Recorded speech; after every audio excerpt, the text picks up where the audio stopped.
I never thought the sound of an engine starting could make my heart drop to the floor, but that night it did. I was standing by the window, clutching my textbooks, when I saw my stepdad sliding into my car, the one thing in my life I actually owned. The headlights cut through the driveway, and within seconds, he was gone, taking my car with him like it was his. At first, I froze, my breath caught in my throat. Maybe he was just moving it, I thought. Maybe he needed it for an errand.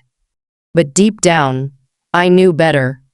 His smug grin at dinner earlier, the way he whispered with his new wife when they thought no one was listening, it all came rushing back like a puzzle snapping into place. My hands trembled as I ran outside, the cold air biting against my skin. The driveway was empty, and with it, so was the only piece of freedom I had left. That car wasn't just a vehicle, it was my escape, my safety, my independence. And now, it was gone. I didn't know exactly why he took it, but I knew one thing. This was no accident. My stepdad had always treated me like a burden, but this was personal. He had crossed a line he couldn't uncross. And in that moment, staring at the empty space where my car should have been, I made a silent promise to myself. He would regret what he'd just done. Before my stepdad came into the picture, life wasn't perfect, but it was mine. My mom and I had always been close.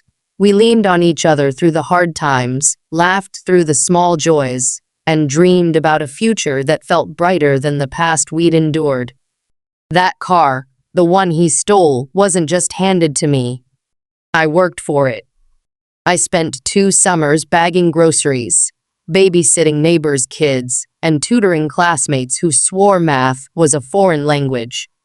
Every dollar I saved, I tucked away with a goal in mind: freedom.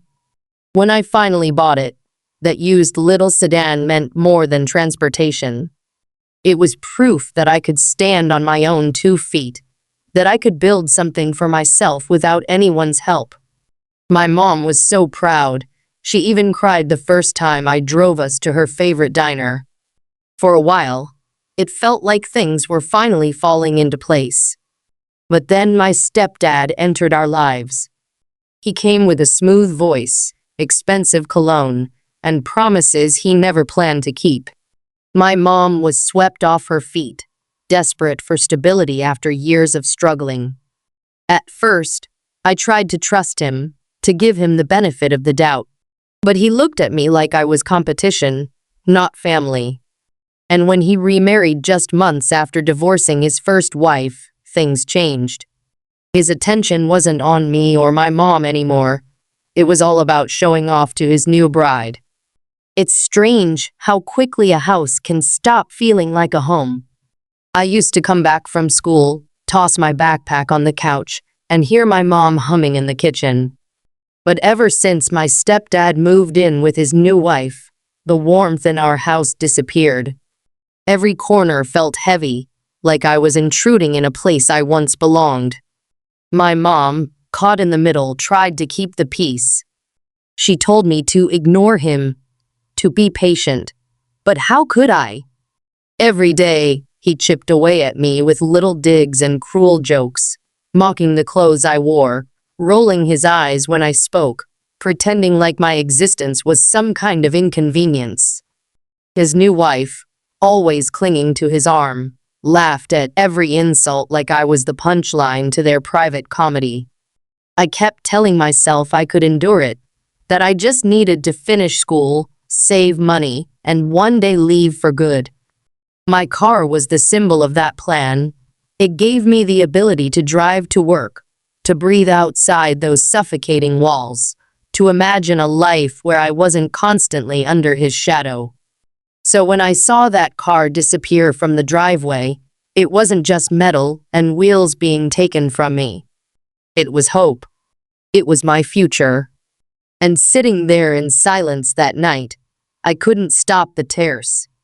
For the first time, I wondered if maybe he had finally broken me. The next morning, My suspicions were confirmed.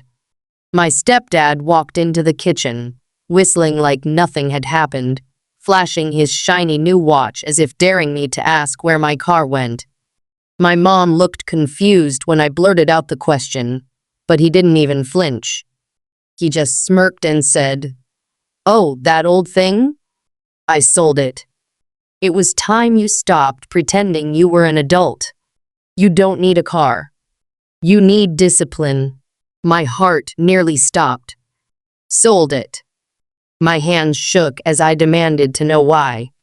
That's when he pulled his wife closer, kissing her cheek before announcing that the money went toward something worthwhile, a diamond ring he had been dying to buy her. My stomach churned. All those hours of work, all the sacrifices I had made, were gone so he could flaunt his love for her like some twisted trophy. My mom tried to argue, her voice breaking as she told him he had no right.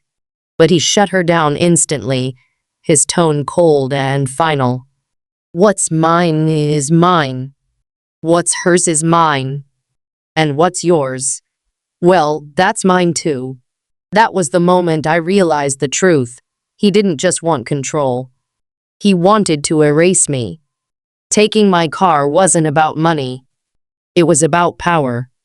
He wanted me trapped, dependent, and invisible. But as much as he thought he'd broken me, he underestimated one thing. I don't give up quietly. I spent the next few days pretending to be broken, just like he wanted. I let him gloat, let him flash that ring around the house, let him believe he had won. But inside, I was piecing together a plan. One that would make sure he'd never see me as powerless again. What he didn't know was that the car wasn't just in my possession, it was in my name. Every paper, every registration, every detail tied back to me. He hadn't even bothered to check. And that mistake was about to cost him everything.